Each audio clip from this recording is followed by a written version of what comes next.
what if I have a bunch of digital assets? Because like domestically, you pretty much have to fund these policies with cash, right? So really not a meaningful way to get your digital assets into these policies yet. Depends on what they end up getting regulated as and what the frameworks end up being. And Sure.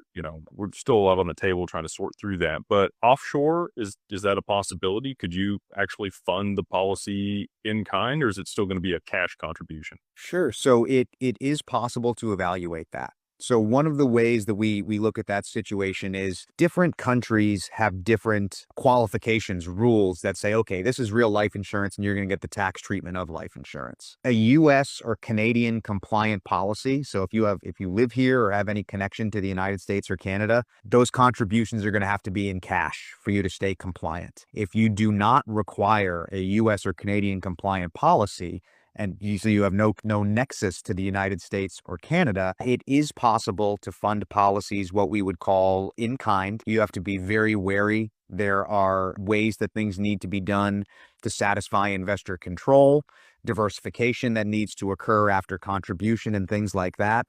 But the short answer, Jake, is it's going to take some planning and a conversation.